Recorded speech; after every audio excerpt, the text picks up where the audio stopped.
পরনিন্দা করছেন, করেন, মনে রাখবেন পিছনে পিছনে কিন্তু আপনারও নিন্দা করা হয়। এমনটা ভাববেন না যে আমি সাধু, আমার কোনো দোষ নাই, আমি সাধু, আমাকে কেউ কিছু বলতেই পারে না। বিষয়টা কিন্তু মোটেও তেমন না, মোটেও না, বিষয়টা এর থেকেও ডিফারেন্ট। কারো উপযুক্ত মেয়ে আছে, বলছেন ইস এখনো বিয়ে হচ্ছে না, কত বড় মেয়ে, কত বয়স, আসলে কেন বিয়ে হচ্ছে না, ওর জোড়া হয়তো বা এখনো লেখা হয়নি। সব কিছু পজিটিভলি নেওয়ার চিন্তা করো, নেগেটিভ না নিয়ে পজিটিভিটি আনো, তাহলে দেখবেন জীবনটা অনেক শান্তি এবং সুখে। আর যত নেগেটিভিটি আনবেন জীবনে, ততই কিন্তু জীবনটা কষ্টের আর দুঃখের মনে হবে। কারণ আমাদের এই ছোট জীবনে যতটুকুই আমরা করব ততটুকুই আমরা পাবো, এর বেশি কিন্তু আমরা দিতে বা নিতে কিছুই কিন্তু আসেনি আপনারা ভাইরা। তাই সকলে সবসময় পজিটিভিটি এবং নর্মালভাবে চিন্তা করবেন, কারণ নেগেটিভিটি দিয়ে কী হবে জীবনে। এটা দেখতেছেন, এটা কি, এটা টক দই,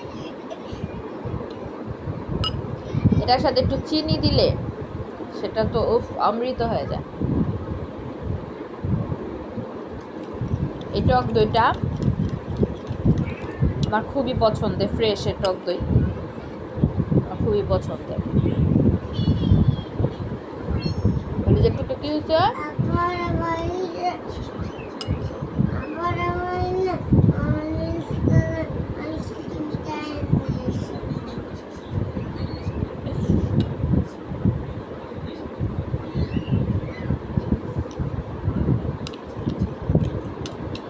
খুব মজা লাগতেছে আপনারা পায় না।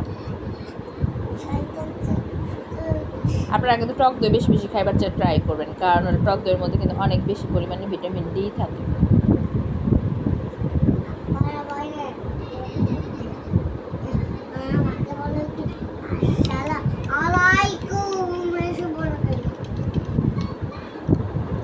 সালাম দেই,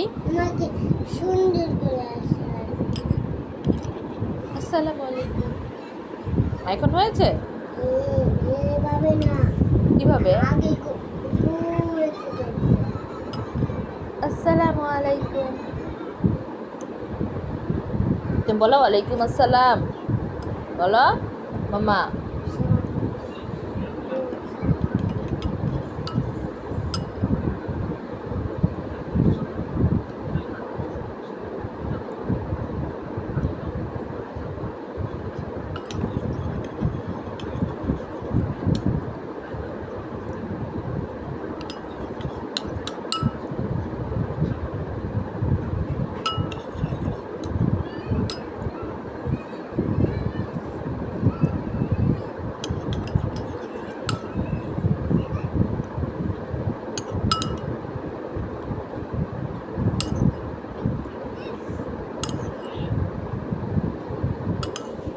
কি হয়েছে বাবা, বাবা অফিসে কি যেটা, এই যে আপনারা বাইরে কাইচা কুচা খাওয়া লাগছি গো, কি যে ভাল লাগে আমার কাছে এই টক দই।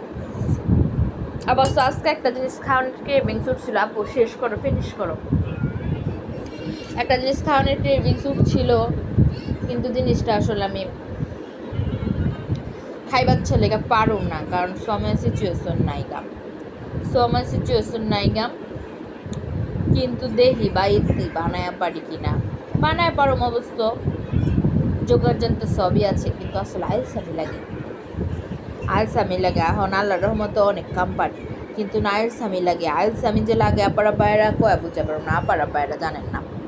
আপারা পায়রা মানে চুড়িটা কেমন কম দেখি, এই চুড়িটা আছে না শাশুড়ি মায় দিয়েছে, বুঝছেন, শাশুড়ি মায় গিফট করছে, কি মনে হয়েছে কোয়েন, কিন্তু আপারা বাইরে আমার কিন্তু চুড়িটা খুবই ভালো লাগছে, চুড়িটা খুবই ভালো লাগছে আমার।